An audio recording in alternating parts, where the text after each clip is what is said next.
Hari ini survei Litbang Kompas merilis elektabilitas calon pemimpin daerah Jawa Tengah 2024, yaitu Andika Perkasa dan Hendra Prihadi, juga Ahmad Lutfi dan Tas Yassin. Dari jajak pendapat yang dilakukan pada 15 hingga 20 Oktober 2024 kemarin, 28,8% koresponden menyatakan dukungan pada paslon Andika Perkasa dan Hendra Prihadi. Kemudian, dengan angka yang tak terpaut jauh, sebanyak 28,1% koresponden memilih paslon Ahmad Lutfi dan Tas Yassin Maimun. Sementara, 43,1% koresponden masih belum menentukan pilihan atau tidak menjawab. Angka pemilih yang masih belum menentukan terbilang cukup tinggi hingga 43,1%. Menurut peneliti Litbang Kompas, Vincentius Gitiarko, persaingan kedua paslon sangat sengit. Menunjukkan angka kebimbangan atau undecided voters yang masih tinggi itu menunjukkan bahwa di satu sisi karena kebetulan ada dua kandidat ya, kedua kandidat ini sebenarnya sama-sama kuat gitu, sama-sama kuat, sama-sama menarik, sama-sama dalam tanda kutip menurut calon pemilih mungkin layak untuk dipilih begitu. Nah, artinya dalam situasi seperti ini memang masyarakat dalam posisi menunggu dan melihat lagi mana sebenarnya yang akan dipilih gitu. Mungkin saja sebenarnya dari angka 43,1% ini sudah ada dalam hati masyarakat atau calon pemilih itu, oh aku ingin mengarahkan pilihannya ke calon ini gitu. Tapi belum bisa mengatakan saat ini, masih menunggu proses politik ini berjalan ke depan. Sementara untuk usia pemilih kedua paslon, survei Litbang Kompas juga melakukan jajak pendapat berdasarkan generasi atau usia. Litbang Kompas kemudian membagi ke dalam beberapa generasi mulai dari baby boomer hingga Gen Z. Pada kelompok generasi ini yang memilih paslon Andika Hendra Prihadi mencapai 22,7%. Angka yang sama, 22,7% pemilih lainnya memilih paslon Lutfi Yassin. Sisanya sebesar 54,6% belum menentukan pilihan atau tidak menjawab. Kemudian berdasarkan generasi Z, yakni pemilih berusia di bawah 28 tahun, dari kelompok generasi ini yang memilih paslon Andika Hendra mencapai 36,2%. Kemudian 25,5% memilih paslon Lutfi Yassin. Sisanya sebesar 38,3% belum menentukan pilihan atau tidak menjawab. Masyarakat khususnya warga Jawa Tengah pun menanti bagaimana debat kedua dari calon pemimpin Jawa Tengah ini yang nantinya menjadi keyakinan para pemilih untuk menentukan pilihannya. Tim Liputan, Kompas TV. Hasil survei Litbang Kompas untuk pemilihan kepala daerah Jawa Tengah 2024 menunjukkan pasangan Andika Perkasa Hendra Prihadi unggul tipis dari Ahmad Lutfi Tas Yassin, meskipun pemilih yang masih belum menentukan pilihannya juga seiring tinggi hingga 43,1%. Lalu bagaimana strategi kedua paslon merebut suara para undecided voters atau yang belum memutuskan? Dan apa analisanya dari hasil survei Litbang Kompas untuk calon pemimpin di Jawa Tengah? Kita ulas bersama sejumlah narasumber yang hadir melalui sambungan virtual. Ada Direktorat Juru Bicara Tim 9 Andika Perkasa Hendra Prihadi, Bung Theo Rudi, Tim Pakar Ahmad Lutfi Tas Yassin Zulkifli Gayo, dan analis politik Universitas Paramadina yang juga Direktur Eksekutif Indo Strategik Ahmad Khairul Umam. Selamat pagi Bapak-Bapak. Pagi Mas Freddy. Selamat pagi Mas Freddy. Ya, saya ke Mas Theo dulu deh kalau gitu. Ya. Ini hasil survei Andika Hendi menang tipis. Yang akan digenjot khususnya untuk undecided voters yang masih tinggi jumlahnya, ada 43,1% ini. Apa saja kiat-kiatnya untuk mengenjot para undecided voters ini suaranya? Kalau untuk yang kami lakukan adalah sampai dengan hari ini adalah kita melakukan safari politik menuju ke berkeliling untuk Jawa Tengah, lebih mengenalkan karena memang starting dari Andika Hendi ini sedikit terlambat dibanding Ahmad Lutfi yang sudah berkampanye terlebih dahulu atau memasang baliho-baliho sewaktu beliau menjabat. Jadi dengan selisih yang seperti ini merupakan sebuah apresiasi yang luar biasa dari masyarakat Jawa Tengah. Ternyata masyarakat Jawa Tengah itu merindukan sesosok Andika Hendi yang mampu membuat Jawa Tengah menjadi semakin hebat dan semakin perkasa. Oke. Artinya dengan hasil ini Anda menganggap bahwa ya sudah cukup bisa menandingi begitu ya, mengingat Pak Lutfi dan Gus Tas Yassin ini sudah lebih dulu punya nama lah di Jawa Tengah begitu kira-kira ya, Mas Theo ya? Betul. Ya betul. Jadi ketokohan dan dari karakter yang kuat dari seorang Andika dan Hendi ini ternyata sangat luar biasa disambut oleh masyarakat Jawa Tengah. dan komitmen-komitmen yang dilakukan oleh Andika Hendy dalam membangun demokrasi dan juga membangun masyarakat Jawa Tengah ini sangat ditunggu oleh masyarakat Jawa Tengah. Oke, tapi yang harus diperhatikan juga kalau survei itu kan ada margin of error. Seperti yang ditulis di harian Kompas halaman 1 juga nih Bung Theo. Unggul tipis dari Lutfi, tapi dalam margin of error. Margin of errornya juga lumayan tinggi. Ini yang juga harus diwaspadai.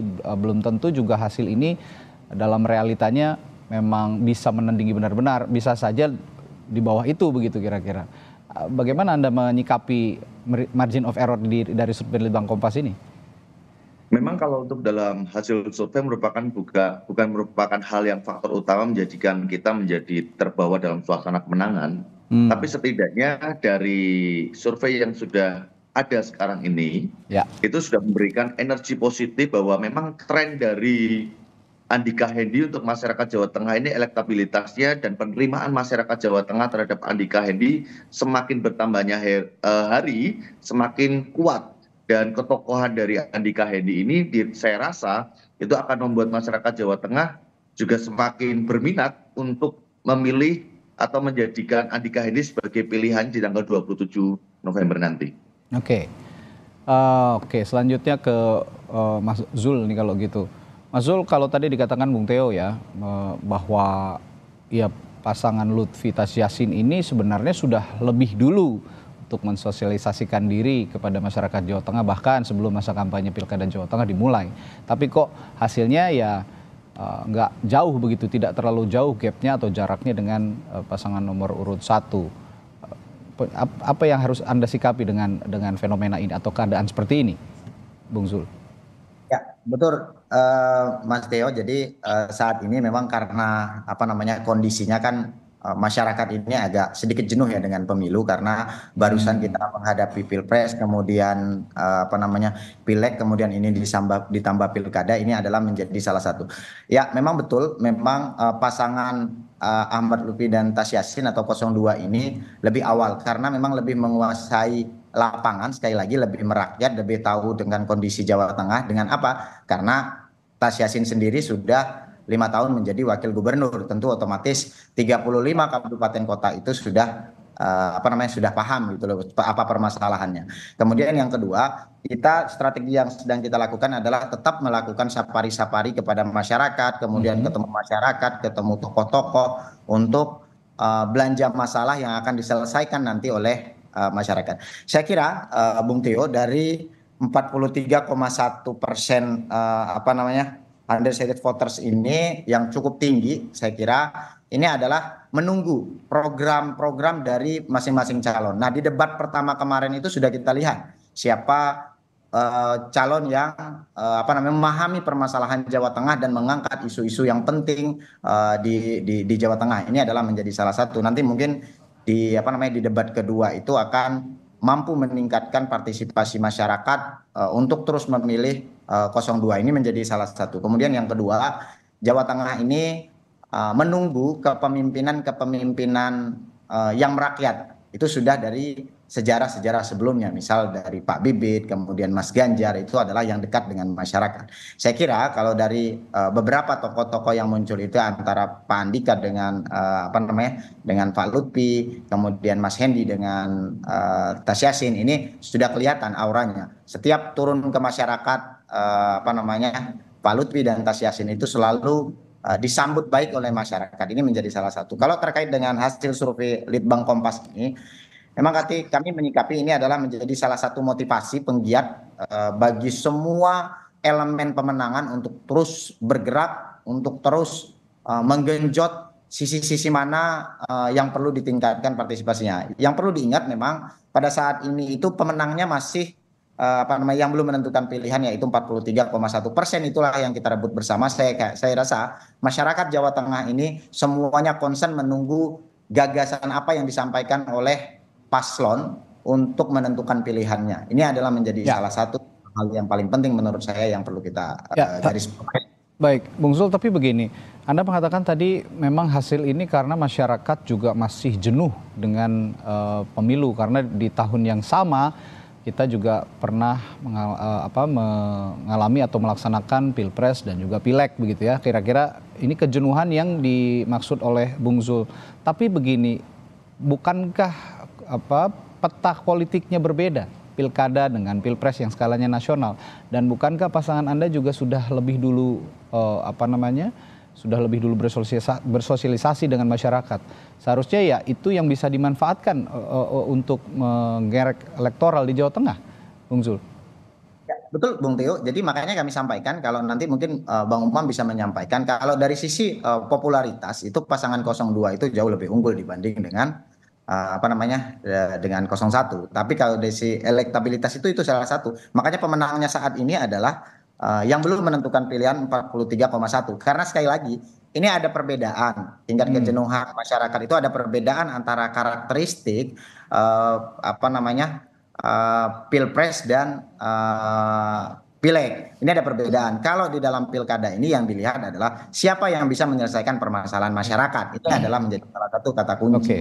Hingga kemarin di debat pertama sudah kita lihat bahwa siapa yang lebih real, siapa yang lebih concern terkait dengan menyelesaikan masyarakat, misal terkait dengan pelayanan. Kemarin sudah disampaikan masing-masing paslon, ini adalah menjadi salah satu modal dasar dari 02 itu, bahwa gagasannya adalah concern kepada menyelesaikan permasalahan masyarakat Jawa Tengah. Mungkin itu Bung Teo. Jadi kalau terkait dengan ada perbedaannya, karakteristik perbedaan itu, ini menjadi salah satu. Saya kira dari pengamat nanti Bang Umam mungkin bisa menjelaskan bagaimana tingkat kejenuhan masyarakat itu terkait dengan menunggu ini. Saya kira 43,1% ini adalah menunggu siapa yang bisa menyelesaikan permasalahan, siapa yang lebih merakyat, siapa yang ini. Dan itulah yang menjadi salah satu, bukan lagi kita angkat isu-isu lain, tapi isu adalah bagaimana menyelesaikan masyarakat, siapa yang lebih real gagasannya. Mungkin itu Bung. Ya, seorang Ahmad Lutfi adalah tokoh Jawa Tengah karena sebelumnya juga merupakan atau menjabat sebagai Kapolda di Jawa Tengah. Pun juga dengan Taj Yassin begitu, yang sebelumnya menjabat sebagai Wakil Gubernur Jawa Tengah. Ini dua sosok yang seharusnya memang sudah bisa menggenjot elektabilitasnya lebih dulu. Tetapi pada kenyataannya sekarang disaingi langsung oleh Andika Perkasa, seorang tokoh nasional yang mungkin tidak spesifik sering berinteraksi dengan masyarakat Jawa Tengah begitu ya.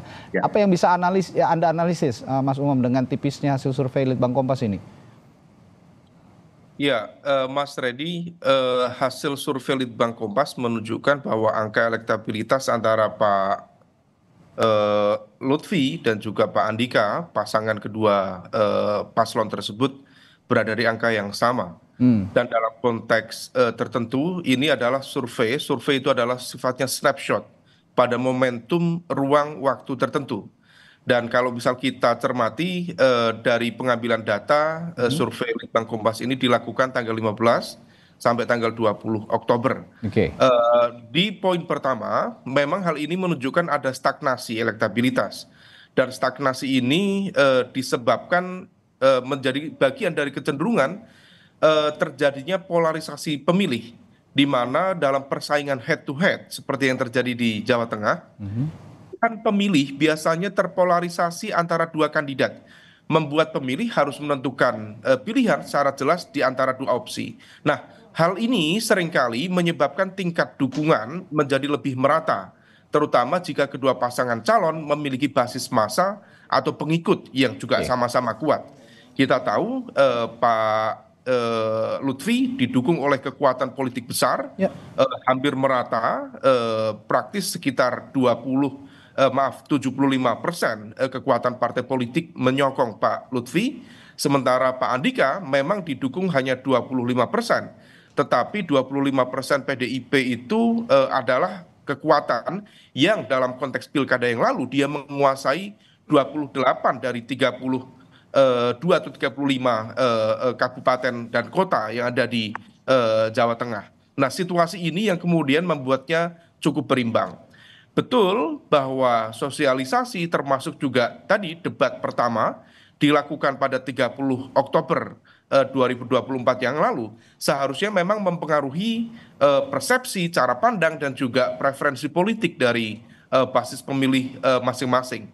Tetapi sekali lagi dari sisi timeline, pengambilan data ini dilakukan maksimal 20 Oktober. Artinya dia belum memotret secara utuh situasi dinamika di akar rumput di Jawa Tengah pada momentum pasca debat.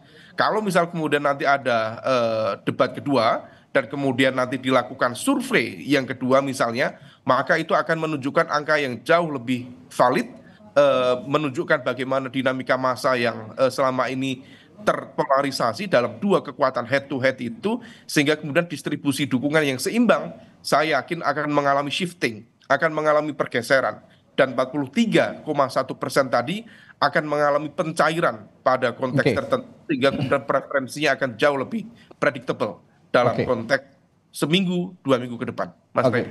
Sebelum saya tanya soal undecided voters atau pemilih mengambang yang belum menentukan pilihannya, saya tertarik dengan pernyataan Anda tadi Mas Umam, bahwa peta dukungan partai politik ini besar terhadap Ahmad Lutfi dan Taj Yassin. Ini sebagian besar sudah partai politik yang ada di Jawa Tengah yang memiliki kursi berada di sana. Sedangkan PD Perjuangan 25% mendukung Andika Perkasa dan pasangannya. Nah, kalau Hendrar Prihadi, nah kalau begitu ini PD Perjuangan meskipun saat ini dikepung oleh partai politik di Jawa Tengah untuk mendukung mengarahkan dukungan di Pilkada Jawa Tengah, artinya posisi PD Perjuangan di Jawa Tengah masih kuat, begitu Mas Umam? Iya, PDIP Perjuangan dalam konteks ini di Jawa Tengah memang berada dalam satu posisi yang cukup menantang ya. Karena ini adalah momentum barangkali tampaknya pertama kalinya dalam kontestasi pilkada di Jawa Tengah, di mana PDIP dikeroyok oleh berbagai kekuatan politik. Kalau misal selama ini PDIP menang cukup signifikan ya dalam kontestasi pilkada di Jawa Tengah, maka situasi hari ini mengharuskan PDIP harus bekerja keras.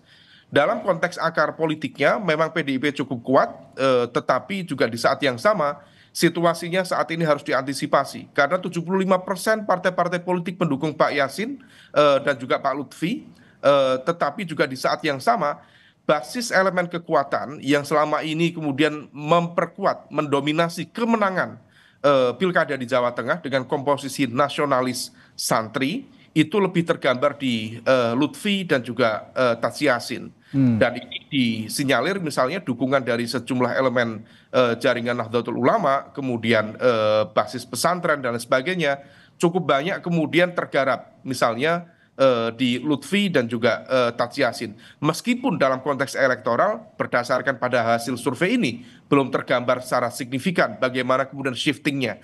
Artinya bahwa masing-masing memiliki akar yang cukup kuat dan hati-hati bahwa optimisme itu tidak bisa kemudian dihentikan di tengah jalan.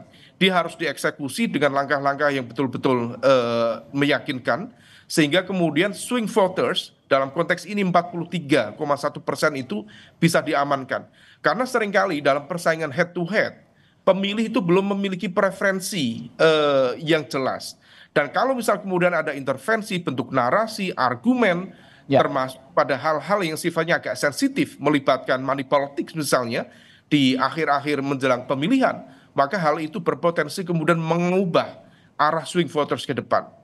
Nah ini yang kemudian perlu diantisipasi oleh masing-masing elemen kekuatan, sehingga kemudian hasil survei betul-betul kemudian bisa menjadi alat deteksi yang valid, yang solid menjelang pemilihan nanti. Oke.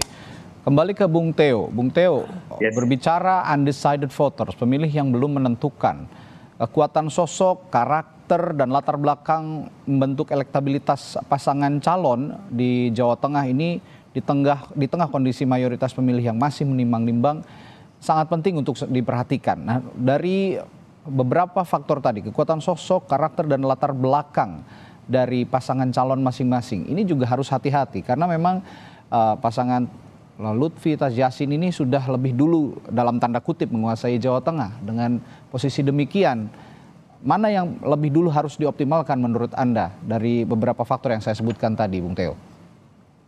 Kalau untuk dioptimalkan, otomatis yang kita optimalkan adalah turun ke lapangan, menuju kepada masyarakat, bersentuhan langsung kepada masyarakat, mengenal lebih dekat dan menunjukkan sosok Andika Hendi seperti apa. Tapi yang perlu kita ketahui juga, swing voters yang ada sekarang ini sebenarnya juga bisa diklasifikasi juga. kenapa mereka tidak menunjukkan pilihan yang sudah mereka tanamkan di hati mereka atau yang akan mereka pilih. Mungkin saja hal yang dilakukan adalah mereka memang sudah mau memilih, tapi mereka tidak mau menunjukkan pilihannya karena takut ada under pressure, ada tekanan-tekanan hal yang lain yang seperti yang sudah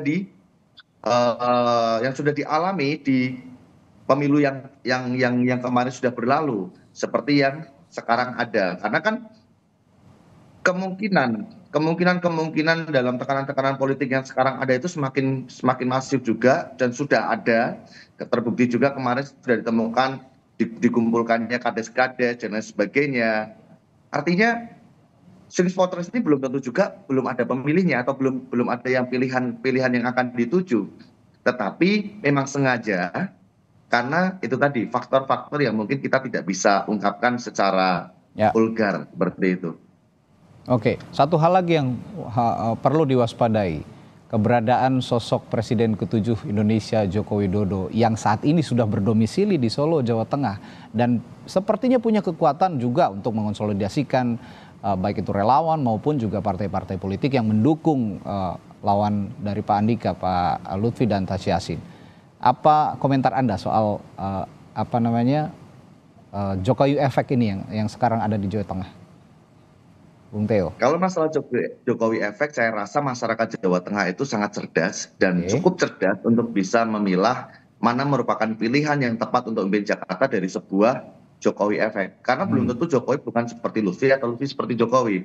Dan lebih penting lagi, pemerintahan dari Pak Prabowo sekarang sudah sangat luar biasa. Beliau sudah mengatakan dan menggunakan statementnya bahwa beliau tidak akan cawe-cawe dan ikut campur. Artinya bahwa jaminan pemerintah untuk menjadikan demokrasi ini lebih baik tanpa adanya efek-efek yang lain ini akan memberikan efek yang luar biasa juga untuk Andika dan Hendy. Jadi sebuah pertandingan yang fair dengan menunjukkan sebuah karakter dan kepemimpinan yang tepat untuk Jawa Tengah, karena masyarakat Jawa Tengah sudah cerdas. Oke, tapi saya juga tidak akan melupakan untuk Bung Zul nih, saya pertanyakan, saya tidak akan melupakan juga ada andil Megawati efek, PDIP efek di Jawa Tengah sebagai kandang banteng. Sejauh ini konsolidasi partai menghadapi Pilkada Jawa Tengah di tengah posisi Ahmad Lutfi, Tas Yassin bertarung di kandang banteng, Bung Zul. Ya, baik Mas Tio. Jadi Mas Tio, kita kalau melihat itu, jadi adanya ikut beberapa tokoh-tokoh nasional, tokoh-tokoh besar yang mendukung ini adalah bentuk kecintaannya kepada Jawa Tengah. Ini menurut saya menjadi salah satu narasi-narasi yang harus kita gaungkan. Karena apapun ceritanya, pesta demokrasi itu adalah pesta untuk menjunjung kedaulatan rakyat. Ini yang paling penting. Jadi ikutnya Bu Mega, ikutnya Pak Jokowi, ikutnya Pak Prabowo dan lain sebagainya, tokoh-tokoh besar ini adalah bentuk kecintaannya kepada demokrasi kita. Ini yang pertama. Kemudian yang kedua, Jawa Tengah ini masyarakatnya sudah cerdas. Saya sepakat tadi sama Bung Theo itu bahwa mengatakan bahwa masyarakat Jawa Tengah itu sudah cerdas. Sehingga atas dasar itulah kita lihat siapa kepemimpinan yang calon dua ini antara Mas Andika dengan Pak Lutfi, ini siapa yang lebih bisa menyelesaikan permasalahan masyarakat. Saya kira ini narasi-narasi yang paling penting. Siapa yang lebih merakyat, siapa yang mengerti persoalan Jawa Tengah, kemudian solusi-solusi yang disampaikan. Kemarin di debat pertama tadi Bung Umam sudah menyampaikan bahwa berbeda hal ketika setelah debat itu kita melihat hasil surveinya, karena kebetulan memang yang Kompas ini sebelum debat ya, karena sampai dengan 20 dia mengambil respon ini menjadi salah satu. Setelah debat, karena debat itu adalah menjadi salah satu panggung yang disediakan dan legal oleh pemerintah, oleh penyelenggara pemilu untuk menyampaikan ide dan gagasan secara terbuka yang bisa komparatif antara paslon 1 dengan paslon 2. Masyarakat saya kira hari ini sudah tahu. Kalau tadi disampaikan bahwa tentu ada pressure dan lain sebagainya. Saya kira nggak ada, karena di demokrasi itu adalah menjunjung kedaulatan rakyat. Siapa sih yang mau mempressure, itu adalah menjadi salah satu yang perlu kita pahami bersama. Ya, tadi yang disampaikan oleh Bung Theo, takut untuk menyampaikan pandangan dan lain sebagainya. Ini pesta demokrasi. Pesta yang gembira kita untuk menjunjung tinggi demokrasi ini adalah menjadi salah satu hal yang paling penting. Saya kira untuk penguat-penguat besar masyarakat Jawa Tengah yang sudah cerdas untuk menentukan pilihannya, tinggal dia menyampaikan siapa yang gagasannya lebih mengena di hati masyarakat, untuk mengambil hati masyarakat. 43,1 itu tidak sedikit. Makanya di antara dua paslon ini belum ada yang menang. Yang menang itu masih yang belum menentukan pilihan. Itu Bung Tio yang harus kita pahami bersama. Jadi Betul. apapun ceritanya kita harus menggiring bagaimana pemilih ini adalah pemilu pilkada 27 November ini adalah pilkada yang menentukan pilihan yang lebih berpengalaman, yang mengerti permasalahan dan tahu solusinya bagaimana menyelesaikannya. Itu menurut saya Bung Tio yang perlu menjadi garis bawah kita. Ini adalah kedaulatan rakyat. Mungkin itu. Oke. Setelah jeda saya akan bertanya ke Mas Umam juga ini. Kalau tadi saya sudah menanyakan soal Jokowi effect, PDIP effect atau Megawati effect itu ya di Pilkada Jawa Tengah. Apakah ini artinya romansa kebersamaan antara Jokowi dan PDI Perjuangan yang sudah tidak romantis lagi ini makin akan meruncing di Pilkada Jawa Tengah? Saya akan tanyakan hal itu setelah jeda di Sapa Indonesia Pagi. Tetaplah bersama kami. Seiring dengan dirilisnya survei Litbang Kompas yang menunjukkan bahwa ketatnya persaingan di Pilkada Jawa Tengah antara pasangan calon nomor urut 1 dan pasangan calon nomor urut 2, saya tadi juga menyinggung soal Jokowi effect dan juga PDI Perjuangan effect di Jawa Tengah. Ini yang dua entitas yang kita tidak bisa lupakan dan sama-sama punya kekuatan tersendiri di Jawa Tengah. Saya tanya ke Mas Umam, apakah betul pertarungan di Jawa Tengah ini, Pilkada Jawa Tengah ini masih dihadapkan pada sosok Jokowi dan Megawati sebagai orang nomor 1 di PDI Perjuangan, Mas Umam? Ya, bagaimanapun juga dua tokoh itu memberikan impact yang cukup signifikan ya, karena bagaimanapun Jawa Tengah adalah kandang banteng, dan dalam sejarah pilkada nasional PDIP hampir tidak pernah tumbang di Jawa Tengah. Nah, oleh karena itu saya yakin juga PDIP akan melakukan perlawanan semaksimal mungkin, dan kalau misal kemudian saat ini terjadi intra-elit konflik di dalam sel-sel kekuatan yang dulu juga menjadi satu dengan PDIP, dalam konteks ini adalah Pak Jokowi misalnya, yang seolah kemudian menyeberang berada di luar PDIP, ya ini bisa menjadi sebuah titik kulminasi yang cukup signifikan bagaimana benturan dua kekuatan tersebut. Karena Pak Jokowi sendiri juga posisi saat ini adalah pulang kampung ke Solo di Sukoharjo, rumah yang dipersiapkan. Tetapi kemudian keberadaan beliau di Jawa Tengah tentu akan memberikan pesan sekaligus juga energi kekuatan yang signifikan kepada paslon yang didukung terutama di lingkup Jawa Tengah. Nah, ini yang kemudian saya juga berkeyakinan masing-masing elemen ini akan menggerakkan sel-sel kekuatannya untuk memberikan potensi kemenangan lebih besar, sekaligus juga untuk mengantisipasi bagaimana juga benturan-benturan yang sangat signifikan. Tapi di saat yang sama saya juga yakin di Jawa Tengah ada nama Mas Ganjar, gubernur 2 periode, ada nama Pak Bambang Pacul misalnya, meskipun dua nama itu tampaknya agak kurang akur, tapi ini adalah bagian dari gerakan-gerakan Korea. Nah, kalau Korea-Korea bersatu, saya yakin mereka bisa melakukan perlawanan sangat signifikan untuk meyakinkan kemenangan di Jawa Tengah nanti. Jadi memang ini titik kulminasi yang menjadi panggung bagi bagaimana pola hubungan antara Pak Jokowi dengan PDIP dalam lingkup nasional, tetapi panggungnya pada level di Jawa Tengah. Ya, menarik memang kalau membicarakan Korea tadi. Tapi begini, Mas Umam, kalau Anda melihatnya sekarang sosok Jokowi itu sudah eksplisit tidak menentukan atau mengarahkan dukungan ke salah satu pasangan calon. Sepertinya memang kalau kita lihat kelekatan seharusnya ke pasangan calon nomor urut 2. Apakah demikian atau masih samar-samar nih dukungan Jokowi di Jawa Tengah? Mas Radi, kalau misal kita membaca pola bagaimana pola permainan politik Pak Jokowi, kalau kemudian dulu saat beliau menjadi presiden tidak menunjukkan dukungan secara terbuka kepada salah satu paslon tertentu, tetapi arah politik dari preferensi politik beliau tampaknya menjadi cukup clear, dan itu menjadi sebuah kode keras bagi lingkaran terdekatnya untuk memberikan dukungan kepada siapa yang didukung oleh Pak Jokowi, meskipun beliau tidak pernah menyampaikan secara eksplisit. Tetapi itu adalah dulu ketika beliau berada di posisi presiden, sebagai kepala negara, kepala pemerintahan. Nah, pada posisi saat ini beliau dihitung sebagai warga biasa, maka energi kekuatan politik itu relatif lebih terbuka untuk kemudian disematkan ditunjukkan secara terbuka memberikan dukungan kepada paslon A atau B.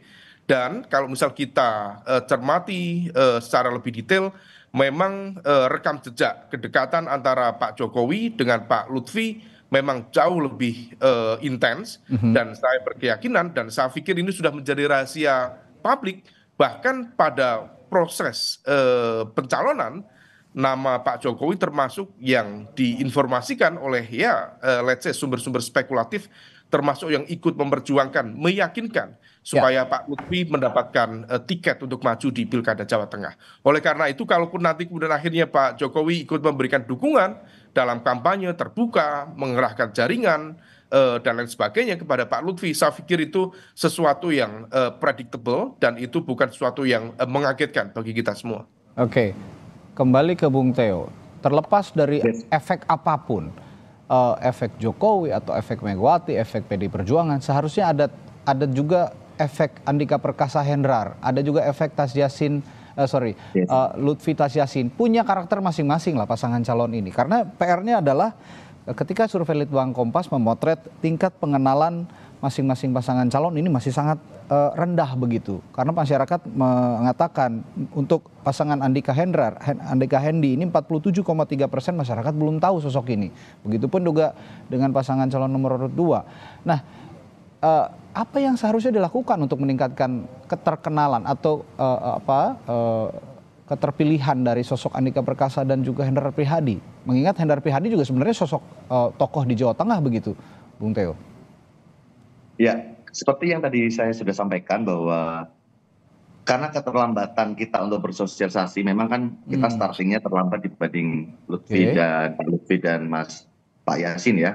Tetapi dengan totally Pak Andika dan Hendi selalu fokus turun kepada masyarakat, mensosialisasikan program kerja, menyerap aspirasi masyarakat, dan menunjukkan ketokohan-ketokohan beliau, karakter-karakter beliau dengan kultur Jawa Tengah yang kebetulan sangat melekat di Pak Hendi dan juga Pak Andika, yaitu kultur Jawa Tengah yang sopan, yang santun, yang selalu menunjukkan kearifan dan keramahan merakyat kepada masyarakat Jawa Tengah. Ini yang akan semakin membuat mereka berdua semakin populer dan elektabilitasnya semakin bertambah, dan pemilih akan kembali jatuh cinta kepada Pak Andika dan Mas Hendi tentunya. Dan lebih daripada itu, dengan bekerjanya di partai, relawan, juga rekan-rekan yang mendukung, ini juga akan membantu untuk menaikkan elektabilitas dan pemilih dari Andika Hendi tentunya.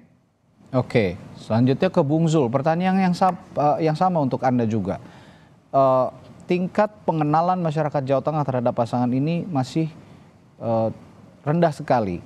Bahwa ada yang menjawab, responden 48,4% tidak tahu. Kok bisa, Bung Zul? Mengingat seorang Ahmad Lutfi adalah sebelumnya Kapolda Jawa Tengah, Tasyasin Maimun adalah seorang wakil gubernur Jawa Tengah. Kok bisa masih masyarakat Jawa Tengah masih banyak yang belum tahu sosok-sosok ini? Ya, itulah yang kami sampaikan tadi bahwa Pak Lutfi dan Gus Yassin ini adalah benar-benar dia concernnya itu adalah menyelesaikan permasalahan masyarakat, bukan pencitraan.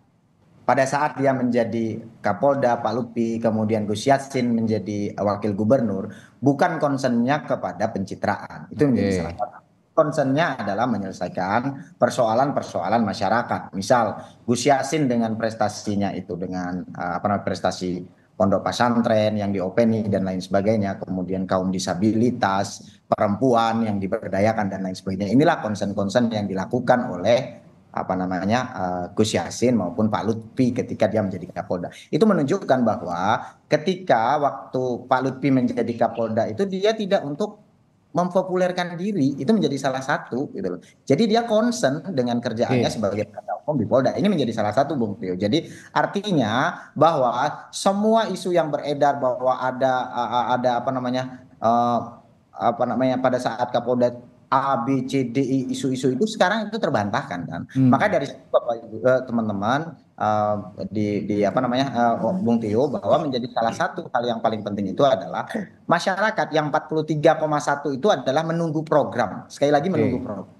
masyarakat Jawa Tengah itu sudah pintar, sudah paham siapa saja tokoh-tokohnya itu sudah mengerti. Saya kira kalau dari sisi popularitas itu jauh lebih tinggi. Yang kedua, terkait dengan keterlibatan Pak Jokowi, kemudian keterlibatan tokoh-tokoh terhadap pasangan 02 ini adalah bentuk kecintaan. Sekali lagi kami ulangi adalah bentuk kecintaan dari tokoh ini. Nah, kita melihat bahwa hari ini Pak Jokowi itu dekat dengan Pak Lutfi, kemudian Gus Yassin, ini adalah menjadi salah satu modal utama bagi kita untuk memenangkan pilkada ini. Sekali lagi, isu yang ingin atau narasi-narasi yang digaungkan oleh 02 itu bukan pertarungan. Ini itu pesta demokrasi yang riang gembira. Kita itu harus happy, harus senang-senang karena ini adalah mencari pemimpin 5 tahun ke depan. Mengingat lagi bahwa pemimpin 5 tahun ke depan itu adalah membangun pondasi 20 tahun ke depan Jawa Tengah. Maka jangan salah memilih pemimpin Jawa Tengah itu.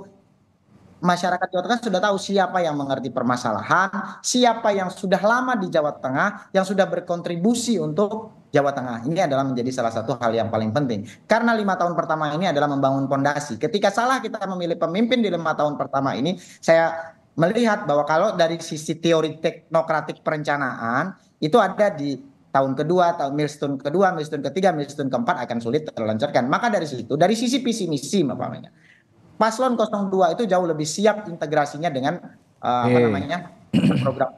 Mungkin ini adalah menjadi salah satu hal yang concern kita adalah memberdayakan masyarakat, baik itu kaum disabilitas, perempuan, kelompok marginal dan lain sebagainya. Ini adalah menjadi salah satu penyelesaian yang ingin kita selesaikan. Itu. Buruh. Baik, kalau kata Bung Zul tadi maklum saja masyarakat tidak kenal karena concernnya pasangan calon nomor urut 2 ini pada kerja dan bukan pencitraan, meskipun sebelumnya satu lagi, nomor urut 2 ini pejabat publik sebelumnya begitu ya. Saya sampaikan. Satu lagi, tagline kita itu memang kerja. Bukan pencitraan gitu loh. Tapi begini, saya mau minta analisis juga dari Mas Umam. Dalam kerja politik sepertinya kerja saja tidak cukup tanpa juga dikenal sama orang siapa yang mengerjakannya begitu kira-kira. Nah, bagaimana menyeimbangkan hal ini Mas Umam? Ya, bagaimanapun juga memang kerja politik dibutuhkan bagaimana proses sosialisasi dan juga komunikasi kepada basis pemilih loyal, termasuk juga bagaimana kemudian melakukan infiltrasi ke basis pemilih baru.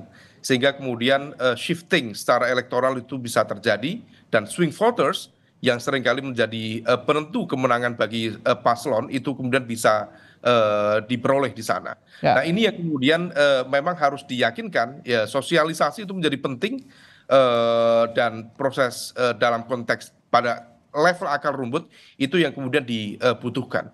Tetapi ada faktor lain, Mas Reddy, yang tampaknya tidak bisa dipungkiri akan menjadi faktor penentu dalam konteks pilkada, kemenangan pilkada yang akan datang, yaitu faktor macropolitics dalam konteks politik nasional.